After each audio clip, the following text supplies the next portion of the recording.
At a Roman Colosseum, audiences could munch on chickpeas while watching a midday execution, or check out the lions. No, not those.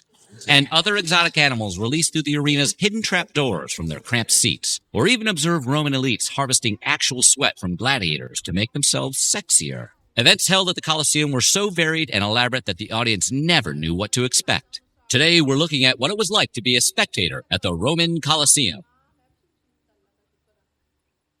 Before we get into it, make sure you subscribe, hit that bell for notifications, and let us know what history you'd like to experience. Now, we go to the Colosseum.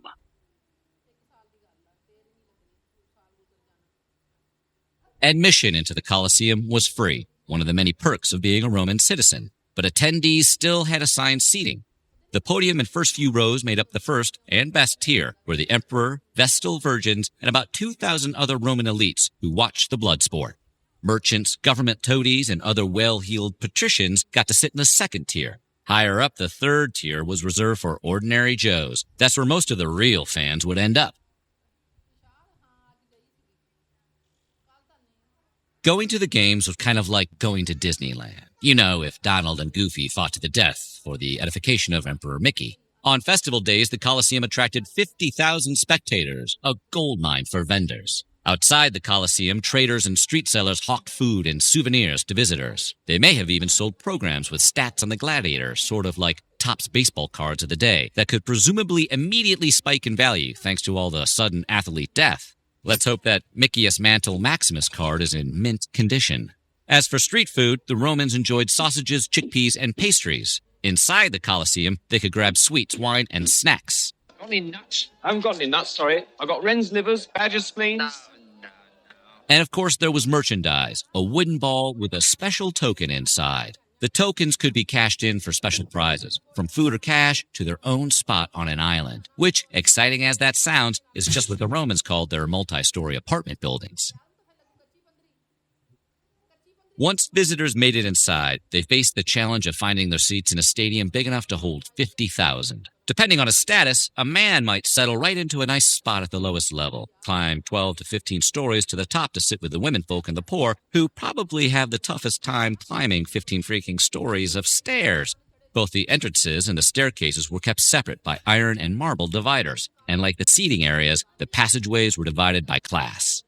Covering about 6 acres of land and rising 12 to 15 modern stories tall, the Colosseum was and remains the largest amphitheater in the world. But although the building itself was grand, the majority of the audience was as cramped as flying coach on American Airlines. Everyone not in the ancient Roman version of the first class got a 15-inch wide seat with 27.5 inches of legroom. Now subtract air conditioning, add 15 levels of stairs, and you'd be ready to watch some bloody gladiators fight too.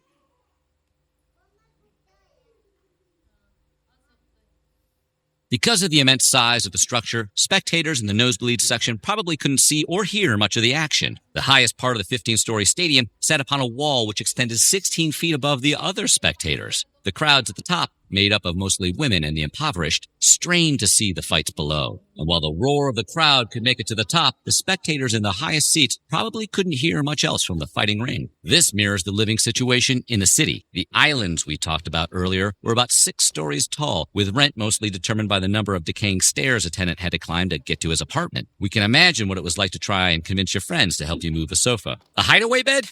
These haven't even been invented yet.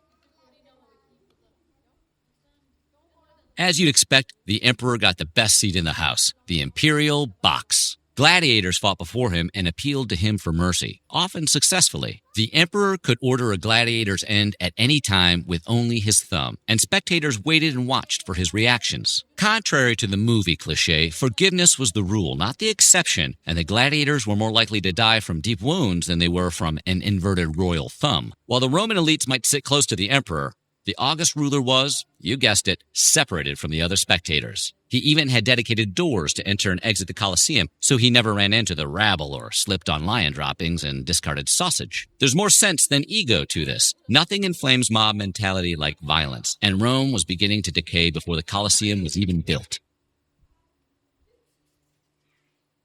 The Mediterranean sun can be a real bastard during the summer months, but the Colosseum provided a place of respite thanks to the velarium, which is a fancy word for a really big curtain. The The velarium was the building system of adjustable awnings, similar to a ship's mast and sails. A ship crew stationed near Rome maneuvered the rig. Using ropes and pulleys, the crew could pull a large piece of fabric or smaller separated strips across the top of the structure and block the sun. Ironically, that meant that while they couldn't see or hear much from their seats, the lowest class could enjoy the shadiest part of the Colosseum while the nobles sweated in the sun. It's basically like going to the movies, just to sit in the air conditioning. Fights at the Colosseum often had their own soundtrack. Spectators thrilled to the sounds of trumpets, horns, and water organs, while gladiators tilted at exotic animals and, of course, each other. Music continued even when the emperor was deciding whether a hapless gladiator had shown enough grit to fight another day. The music was more than just entertainment for the audience, though. It also served as a cue for the stagehands. The music might tell them when to release a wild animal into the arena or when the next fight was about to start, sort of like how Stone Cold Steve Austin knew it was time to run into the ring.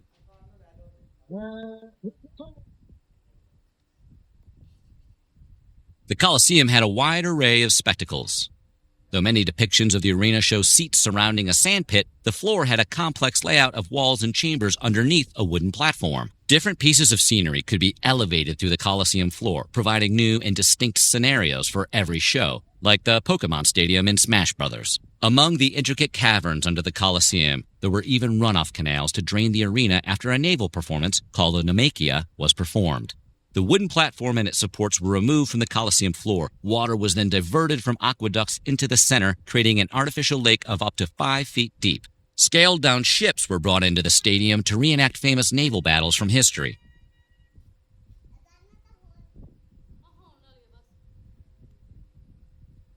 A lot of people, especially if they've seen the movie Gladiator, assume gladiators were all slaves or criminals convicted to die in the arena for Rome's entertainment. But that wasn't always the case. Some Romans actually signed up at gladiator schools to become professionals. For those who did, the benefits of being a victorious gladiator outweighed the inherent risks of the work. Gladiators were treated like celebrities in Rome, like modern athletes. Roman children could even buy clay action figures representing famous fighters. Victors sometimes had affairs with aristocratic women. Graffiti from Pompeii even bragged about their supposed prowess. Gladiator sweat was considered an aphrodisiac, so Romans sometimes mixed it into their face creams. Given this information, it is our duty to assume that LeBron James put some of his sweat into every bottle of his official Sprite flavor.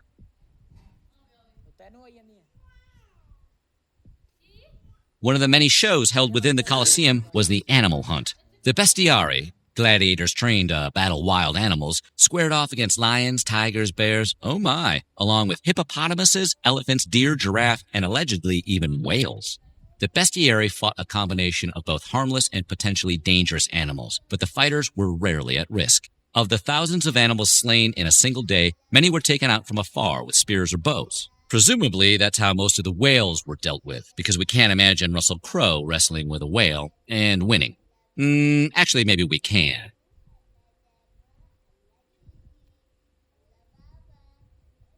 Even though it's been highly propagated as fact, and though it is possible, there's no evidence to suggest that Christians were killed and fed to lions at the Colosseum.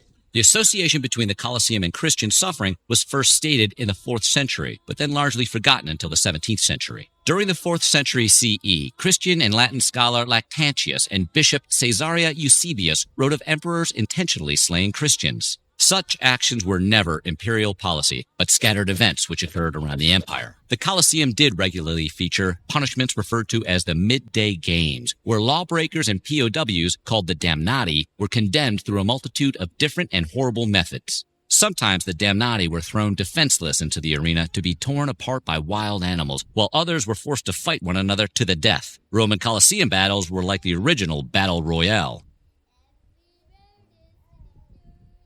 After the disastrous reign of Emperor Nero and 3 other rulers, all within a single year, Emperor Vespasian rose to power and distanced himself from the distasteful image of personal luxury and opulence associated with his predecessors. Through propaganda and great projects around the empire, Vespasian established his vision as a leader who worked for the Roman people, not his own desires. One such project was the Colosseum.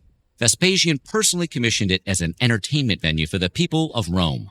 Over the next 10 years, Vespasian demolished Nero's private lake and in its place built the enormous Colosseum. At the time, however, no one called it that. It was instead known as the Flavian Amphitheater, after the emperor's family. So why do we call it the Colosseum? The title itself only dates back as far as the 11th century, and most historians believe it is named after the Colossus Neronis, a large bronze statue commissioned by Nero, which was once located near where the Colosseum was built. So essentially, one vanity project was replaced by another, except people actually liked the Colosseum. Used for 4 centuries to exhibit the heart and soul of an empire, the Colosseum has become the de facto icon of Rome. Its construction alone heralded the beginning of a new political environment. So what do you think of the Colosseum? Would you rather see an event then or now and pay $20 for a beer? Let us know in our comments below, and while you're at it, check out some of these other weird videos from our weird history.